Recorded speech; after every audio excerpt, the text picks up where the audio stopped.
Bonjour à tous, on commence ce tour de la presse sportive par la Coupe du Monde féminine qui continue malgré l'élimination de l'équipe de France. Hier c'était la fin des quarts de finale et la Suède a créé la surprise en éliminant l'Allemagne 2-1. Pour tout un pays, elles sont des héroïnes, comme l'écrit le quotidien local Aftonbladet. Après le Canada, les Suédoises accrochent donc un autre grand à leur tableau de chasse. En revanche, mauvaise ambiance en Allemagne. Le quotidien Bild écrit « Mince les filles » ce matin sur sa une. Après les garçons l'an dernier en Russie, les Allemands enchaînent donc les échecs sur la planète foot. L'Italie aussi a dit adieu à ce mondial en France, mais contrairement à l'Allemagne, sans regret. Tout le pays, et notamment le Quotidiano Sportivo, sont fiers d'elle, malgré une défaite 2-0 contre les Pays-Bas, qui retrouveront la Suède dans le dernier carré. On passe à la Copa América avec l'énorme désillusion de l'Uruguay hier soir. La Céleste a été éliminée en quart de finale par le Pérou. Après un match nul 0-0 avec notamment 3 buts refusés par la VAR, les Uruguayens se sont inclinés au tir au but. Luis Suarez, en larmes, comme on peut le voir sur la une du journal Ovation, a manqué le sien. Mais le journal local ne lui en veut pas et fustige plutôt la VAR et le fait que les Péruviens n'ont pas cadré un seul tir au cours de la rencontre. Sur un autre continent, l'Afrique, la CAN bat aussi son plein. Et hier, festival de 0-0 avec 3 fois le même score en 3 matchs.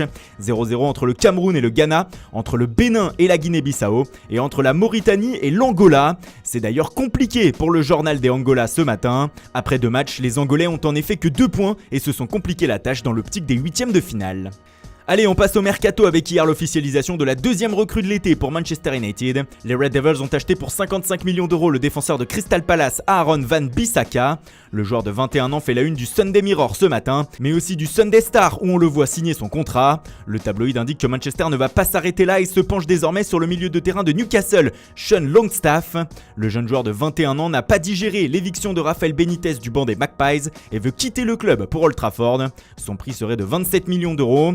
Et puis dans le sens des départs, sachez que l'Inter Milan va revenir avec une nouvelle proposition pour Romelu Lukaku. Selon le Daily Express, celle-ci comporterait un peu d'argent, mais aussi un échange avec Mauro Icardi.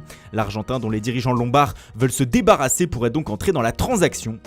On reste dans l'actualité de Manchester United avec Paul Pogba. Le champion du monde qui souhaite quitter Manchester cet été semble se rapprocher d'un club si l'on en croit le journal AS.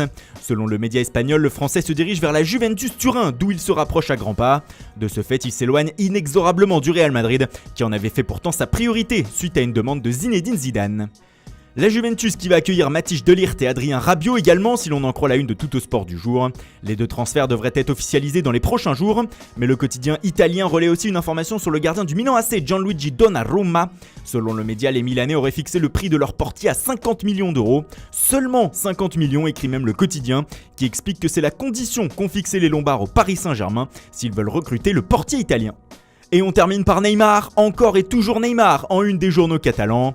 Pour Sport ce matin, le retour de la star brésilienne au FC Barcelone se rapproche encore un peu plus. Les négociations entre le PSG et le Barça auraient même accéléré. Le club de la capitale aurait accepté de baisser ses exigences concernant le prix de leur numéro 10. De 300 millions d'euros, on serait passé à 200. De plus, Paris accepterait de recevoir en échange un ou plusieurs joueurs blaugrana. On parle de Coutinho, Rakitic ou encore des champions du monde Ousmane Dembélé et Samuel Umtiti. Mundo Deportivo, lui, se penche sur les coulisses du retour de Neymar avec quelques informations confidentielles. Selon le média, le Brésilien se voit décliner au PSG et pense que seul le Barça peut le faire redevenir le crack qu'il était.